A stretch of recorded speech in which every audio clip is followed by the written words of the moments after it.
बहुत बधाई और भाजपा के शीर्ष नेतृत्व का अभिनंदन उनको इलेक्टोरल पॉलिटिक्स में लाने के लिए। दूसरी तरफ ये जो इतनी अभद्र टिप्पणी करी गई है इस देश की एक बेटी पर, एक महिला पे, इसके लिए कांग्रेस पार्टी को माफी मांगनी चाहिए, कांग्रेस पार्टी के शीर्ष नेतृत्व को माफी मांगनी चाहिए। ये दिखाता है कि कांग्रेस पार्टी की असल मानसिकता क्या है, कि वो एक महिला विरोधी पार्टी है। स्वयं श्रीमती सोनिया गांधी जी माता स्वरूपा हैं, एक पुत्री की माता हैं, और इतनी ज्यादा अभद्र टिप्पणी और इतनी अभद्र भाषा का प्रयोग करा है, मुझे लगता है उनकी आत्मा भी उनको कचोटती तो होगी ही। शीर्ष नेतृत्व को माफी मांगनी चाहिए। ये जो सफाई दी गई है, मैं बहुत विनम्रता से कहूंगी, सफाई नहीं, बहाना है। सुप्रिया जी स्वयं social media department Congress party को जो है उसकी चेयरपर्सन है।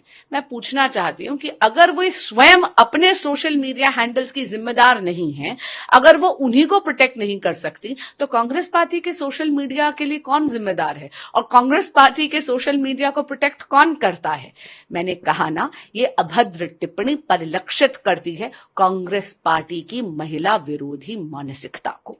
आपको क्या लगता है कि कांग्रेस का ही टैगलाइन था, लड़की हूं लड़ सकती हूं, अब लड़कियों को क्यों कैटेगराइज किया जा रहा है?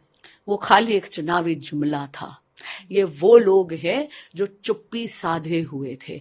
चाहे वो संदेश खाली में जो माता और बहनों के साथ अपराध हो रहे थे एक दशक से, वो जब सामने उभर कर आए तो भी कांग्रेस पार्टी चुप्पी साधे थी। जब आम आदमी पार्टी के एक लीडर ने आम आदमी पार्टी के ही वर्कर की माइनर बेटी के साथ छेड़खानी करी, पॉक्सो तक की एफआईआर दर्ज हुई, तब भी कांग्रेस पार्टी अपना गठबंधन धर्म निभा रही थी। ना आम आदमी पार्टी के लोग बोले, ना कांग्रेस पार्टी के लोग बोले। मैंने कहा ना, नारे लगाने बहुत आसान है, लेकिन मानसिकता तो इनकी महिला विरोधी है। अब बात आम आदमी पार्टी की। सौरभ भारद्वाज पीसी करते हैं, पीसी करके कहते हैं कि हमारे जो सीएम हैं बहुत चिंतित हैं जनता की हेल्थ को लेकर। दिल्ली की जनता की हेल्थ जो है सही से सुचारू रूप से उनका देखभाल होना चाहिए। मोहल्ला क्लिनिक्स में कुछ कंप्लेंट्स आ रहे तो हमें सही तरीके से सब कुछ देखना चाहिए। मतलब वो जेल में है लेकिन उनकी चिंता जो है लगातार बरकरार है और देवतुल्य है, क्योंकि केजरीवाल जी हमारे लिए, तो हम उनके जो आदेश है उसका जरूर पालन करें। माननीय मुख्यमंत्री अरविंद केजरीवाल जी को तब चिंता नहीं थी जब आम आदमी पार्टी की सरकार इन मोहल्ला क्लिनिक्स में घटिया गुणवत्ता की दवाइयां बंटवा रही थी। इनको तब चिंता नहीं थी जब केजरीवाल जी की सरकार इन मोहल्ला क्लिनिक्स में नकली फर्जी टेस्ट्स करवा रही थी। उनको तब चिंता नहीं थी जब इन मोहल्ला क्लिनिक्स में डॉक्टर्स डायग्नोसिस नहीं कर रहे थे, एडमिनिस्ट्रेटिव स्टाफ पेशेंट्स को देख रहा था। देखिए, कुछ नहीं है, बनावटी और नकली सहानुभूति बनाने का प्रयास है। आतिशी जी ने कहा है कि हम डीपी कैंपेन शुरू कर रहे हैं। सारे जो हमारे आम आदमी पार्टी के जो भी वर्कर्स हैं सभी के जो डीपी में सीएम का वो फेस होगा। और दूसरी तरफ जिस तरीके से षड्यंत्र किया गया है वो गलत है। चूंकि आप कानून की जानकार है, अधिवक्ता है, आपसे जानना चाहूंगी। उन्होंने कहा कि जो नियम है, नियम के अगर 2 साल से ज्यादा होता है तब कोई 2 साल या उससे ज्यादा अगर किसी को सेंटेंस होता है, जेल होता है, तब वो रेजिग्नेशन दे सकते हैं। उससे पहले ऐसा कुछ भी नियम नहीं है, कानून ऐसा नहीं कहता। क्या कहता है? क्यों आतिशी जी को कोई मोरालिटी नहीं दिखती? कोई नैतिकता पे कोई जिम्मेदारी लेने की बात नहीं होती क्या?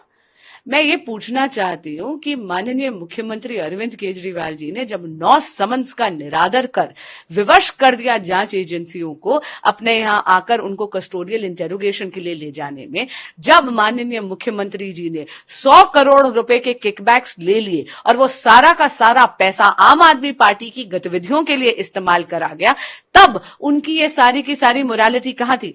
आज वो जेल से चलाना चाहते हैं सरकार, उससे दिल्ली की जनता का कितना ज्यादा अहित होगा। उनको किसी नैतिक ग्राउंड पे क्या इस्तीफा नहीं देना चाहिए? ये तो वो लोग हैं ना जो कट्टर ईमानदार थे, ये तो वो लोग थे जो एंटी करप्शन प्लैंक पे जीत कर आए थे, ये तो वो लोग थे जो होलियर देन दाउ एटीट्यूड रखते थे, ये तो वो लोग थे जो कहते थे, जो नसीहत देते थे सबको। लेकिन आज वो सारी की सारी नसीहत खुद पर लागू नहीं होती। अरे आज मनीष सिसोदिया जी जेल में है, संजय सिंह जी जेल में है, केजरीवाल जी जेल में है। इतनी लंबी घोटालों की लंबी श्रृंखला आम आदमी पार्टी ने कर रखी है, सर से लेके पांव तक डूबे हुए भ्रष्टाचार में।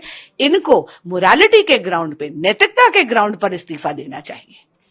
दूसरी तरफ आम आदमी पार्टी एक तरफ तो प्रोटेस्ट कर रही है, दूसरी तरफ बीजेपी प्रोटेस्ट कर रही है कि रेजिग्नेशन दे दे। दोनों तरफ प्रोटेस्ट का जो है वो लगातार जारी है। कैसे देखती हैं, क्या भाजपा को तो प्रोटेस्ट इसलिए करना पड़ रहा है क्योंकि हमें झकझोरना पड़ रहा है माननीय मुख्यमंत्री अरविंद केजरीवाल जी को।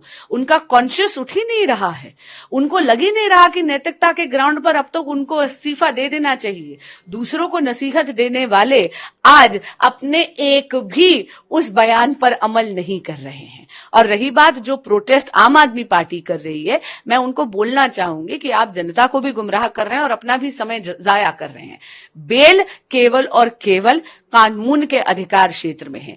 इस देश की विभिन्न कचहरियों ने जुडिशियल ऑर्डर्स में पाया है कि जांच एजेंसियों ने प्राइमा फेसी एविडेंस एस्टैब्लिश कर दिया है आम आदमी पार्टी लीडर्स के खिलाफ, और उसमें यह पाया गया है कि 100 करोड़ रुपए के किकबैक्स अरविंद केजरीवाल जी ने और उनकी पार्टी ने लिए हैं और वो पैसा पूरा का पूरा आम आदमी पार्टी की गतिविधियों में इस्तेमाल किया गया है।